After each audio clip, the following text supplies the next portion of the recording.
Hello everyone, ಇದು ನಾನು ನೆನ್ನೆ ಅಪ್ಲೋಡ್ ಮಾಡಿದ್ದೀನಲ್ಲ ಆ ವಿಡಿಯೋದು ಕಂಟಿನ್ಯೂಷನ್ಸ್ ವ್ಲಾಗ್ ಪಾರ್ಟ್ 2 ಆಗಿರುತ್ತೆ. ಫ್ರೆಂಡ್, ಈ ಒಂದು ಫ್ಲವರ್ ಡೆಕೋರೇಷನ್ಸ ಸೆಲೆಕ್ಟ್ ಮಾಡಿದ್ವಿ. ಅದ್ರ ಜೊತೆಗೆ ಸಿಂಪಲ್ಲಾಗಿ ಸ್ಟೇರ್ ಕೇಸಿಗೆ ಬೊಕ್ಕೆನ ಇಡೋದಕ್ಕೆ ಹೇಳಿದ್ವಿ. ಇನ್ನು ದೇವ್ರ ಮನೆದು ಡಿಸೈನ್ ಬಂದು ಈ ಒಂದು ಡಿಸೈನ್ನ ಸೆಲೆಕ್ಟ್ ಮಾಡ್ಕೊಂಡಿದ್ವಿ. ಬಟ್ ಆದರೆ ಅವ್ರು ಸ್ವಲ್ಪ ಹೂವೆಲ್ಲ ಸ್ವಲ್ಪ ಉದ್ದುದ್ದ ಬಿಟ್ಬಿಟ್ಟಿದ್ರು. ಅದನ್ನು ಕ್ಯಾನ್ಸಲ್ ಮಾಡಿಸಿ ಈ ಒಂದು ಡಿಸೈನ್ನ ಹಾಕೋದಕ್ಕೆ ಹೇಳಿದ್ವಿ. ಇನ್ನು ಅದ್ರ ಜೊತೆಗೆ ಫೋಟೋ ಏನಿದೆ, ಸತ್ಯನಾರಾಯಣ ಸ್ವಾಮಿ ಫೋಟೋ ಏನಿದೆ ಅದನ್ನು ಒಂದು ಫ್ಲವರ್ ಡೆಕೋರೇಷನ್ಸ್ ಮಾಡಿಸಿ ಅದಕ್ಕೆ ಫೋಟೋನ ಅಟ್ಯಾಚ್ ಆಗೋ ಥರ ಮಾಡಿಕೊಡ್ತೀವಿ ಅಂತ ಹೇಳಿದರು. ತುಂಬ ಚೆನ್ನಾಗಿ ಮಾಡಿಕೊಟ್ರು. ಹಾಗೆ ನನ್ನ ಫ್ರೆಂಡ್ ಸರ್ಕಲ್ ಎಲ್ಲರೂ ಬಂದಿದ್ದರು.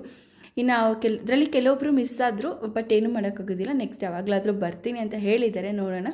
ಹಾಗೆ ನಿನ್ನ ಪೂಜೆ ಸ್ಟಾರ್ಟ್ ಆಗೋಷ್ಟರಲ್ಲಿ ಆಲ್ಮೋಸ್ಟ್ 12 ಗಂಟೆನೇ ಆಗೋಗಿತ್ತು. ಯಾಕಂದರೆ ಹೋಮ ಮುಗ್ದಿದ್ದು ಲೇಟ್ ಆಗಿರೋದ್ರಿಂದ ನನಗೆ ಮೇಕಪ್ ಕೂಡ ಮಾಡಿಸ್ಕೋಬೇಕಾಗಿತ್ತು. ಬರೀ ಅರ್ಧ ಗಂಟೆ ಅಷ್ಟೇ ಟೈಮ್ ಇದ್ದಿದ್ದು. ಇನ್ನು ನನಗೆ ಮೇಕಪ್ ಮಾಡಿಕೊಟ್ಟಿದ್ದು ಮೇಕ್ ಓವರ್ ಬೈ ಶುಭ ಅಂತೇಳಿ. ತುಂಬ ಚೆನ್ನಾಗಿ ಮೇಕಪ್ನ ಮಾಡಿಕೊಡ್ತಾರೆ. ನಿಮಗೇನಾದರೂ ಫಂಕ್ಷನ್ಸ್ ಇದ್ದರೆ ಅವ್ರನ್ನ ಕಾಂಟ್ಯಾಕ್ಟ್ ಮಾಡ್ಬೋದು. ತುಂಬ ಅಫೋರ್ಡಬಲ್ ಇರುತ್ತೆ ಅವ್ರ ಪ್ರೈಸ್ ಕೂಡ. ಆ್ಯಂಡ್ ತುಂಬ ಫ್ರೆಂಡ್ಲಿಯಾಗೂ ಕೂಡ ಇರ್ತಾರೆ. ಆ್ಯಂಡ್ ಕಮೆಂಟ್ಸ್ಗೂ ಟೀಚರ್ಸ್ ಕೂಡ ಬಂದಿದ್ರು. ಆ್ಯಂಡ್ ಇದಾಗಿತ್ತು ಇವತ್ತಿನ